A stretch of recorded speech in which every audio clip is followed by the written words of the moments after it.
Hello everyone, welcome to વિભૂતિસ cooking corner. આજે હું તમારી સાથે કોઈ રેસીપી શેર નથી કરવાની, પણ આજે હું તમારી સાથે શેર કરવાની છું સન્ડે સ્પેશિયલ. બપોરે મારા ઘરે જમવામાં શું મેનુ હતું એ તમારી સાથે શેર કરવાની છું. એકદમ સિમ્પલની સાથે ખૂબ જ સ્વાદિષ્ટ બનીને તૈયાર થઈ ગયું હતું. જો તમને મારો સન્ડે સ્પેશિયલનો આ વિડીયો ગમ્યો હોય તો વિડીયોને લાઇક કરી શેર કરી દેજો ને મારી ચેનલને સબસ્ક્રાઈબ ના કરી હોય તો પ્લીઝ સબસ્ક્રાઈબ કરજો ને આવી જ નવી રેસીપી માટે અને નવા વિડીયો માટે બાજુમાં આવેલું બેલ આઇકન બટનને પ્રેસ કરજો, જેથી આવનારી નવી રેસીપીના નોટિફિકેશન સૌથી પહેલાં તમારા સુધી મળી રહે. તો ચાલો શરૂ કરીએ. સન્ડે સ્પેશિયલ બપોરે જમવા માટે સૌથી પહેલાં અહીંયા મેં લીધું છે કાઠિયાવાડી ગુવાર બટેકાનું તીખું શાક, જે મેં લસણનો ઉપયોગ કર્યા વગર બનાવ્યું છે.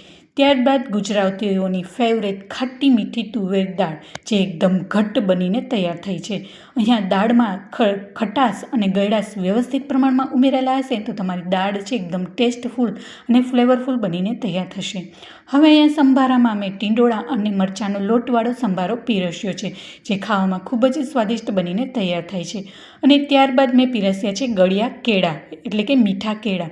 તો મીઠા કેળા બનાવવા માટે કડાઈમાં થોડુંક એવું ઘી ઉમેરી તેમાં સમારેલા કેળા, થોડીક એવી ખાંડ અને થોડીક એવો ઇલાયચી પાવડર ઉમેરી 1 થી 2 મિનિટ માટે સાતળી લેશો એટલે તમારા મીઠા કેળા બનીને તૈયાર થઈ જશે. શું ક્યારેય તમે આવી રીતના મીઠા કેળા બનાવ્યા છે કે ખાધા છે? મને કોમેન્ટ બોક્સમાં જરૂરથી જણાવજો. અહીંયા અમારા ઘરે આ કેળા તો બધાને બહુ જ ભાવે છે અને તેમાં પણ ઇલાયચી પાવડર ઉમેર્યો હોવાથી ખૂબ જ ખાવામાં સ્વાદિષ્ટ લાગે છે. જો તમે આવી રીતના ના બનાવ્યા હોય તો ચોક્કસથી એકવાર ટ્રાય કરજો. ફક્ત 3 જ મિનિટમાં બનીને તૈયાર થઈ જાય છે. ખૂબ જ સિમ્પલ રીતે થઈ જાય છે અને રોટલી સાથે તો ખાવામાં ખૂબ જ એવા સ્વાદિષ્ટ લાગે છે. હવે તેની સાથે પીરસીશ ગરમા ગરમ ફુલકા રોટલી સાથે. ઘણા લોકોને પ્રશ્ન થતો હોય છે કે રોટલી અમારી એકદમ ફૂલીને દડા જેવી નથી બનતી. તો રોટલી બાંધવામાં લોટ બાંધવાની જ ખૂબી છે. તમારો લોટ વ્યવસ્થિત બાંધેલો હશે તો તમારી રોટલી મસ્ત એવી બનીને તૈયાર થશે. તો લોટ બાંધી અને 10 મિનિટ કે 15 મિનિટ માટે રેસ્ટ રાખી અને ત્યારબાદ એને રેસ્ટ આપ્યા બાદ 10 મિનિટ રેસ્ટ આપ્યા બાદ એને 3 થી 4 મિનિટ માટે ખૂબ જ સારી રીતના થોડુંક એવું તેલ હાથમાં લગાવી અને કેળવી લેવાનું. જેમ લોટ વધારે મસળેલો હશે એમ તમારો લોટ સોફ્ટ, કૂણો, માખણ જેવો અને માવા જેવો લોટ બનીને તૈયાર થશે. તો તમારી રોટલી છે એકદમ કૂણી, પોચી, રૂ જેવી બનીને તૈયાર થશે. હવે તેની સાથે સર્વ કરી રહી છું મસ્ત મજાના રાઈસ અને સાથે સલાડમાં અહીંયા મેં ટમેટાં લીધા છે.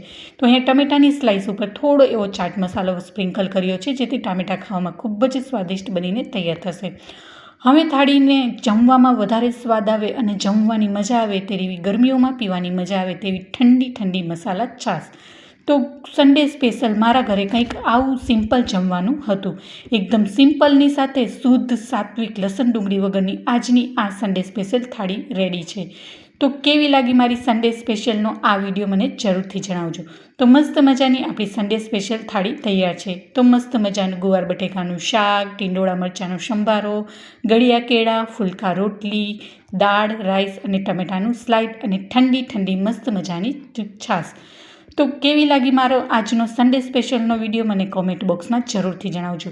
જો તમને મારો આજનો આ વિડીયો ગમ્યો હોય તો વિડીયોને લાઇક કરી શેર કરી દેજો ને મારી ચેનલને સબસ્ક્રાઈબ ના કરી હોય તો પ્લીઝ સબસ્ક્રાઈબ કરજો ને આવી જ નવી રેસીપી માટે અને આવા જ નવા વિડીયો માટે મારી બાજુમાં આવેલું બેલ આઇકન બટનને પ્રેસ કરજો, જેથી આવનારી નવી રેસીપીના નોટિફિકેશન સૌથી પહેલાં તમારા સુધી મળી રહે.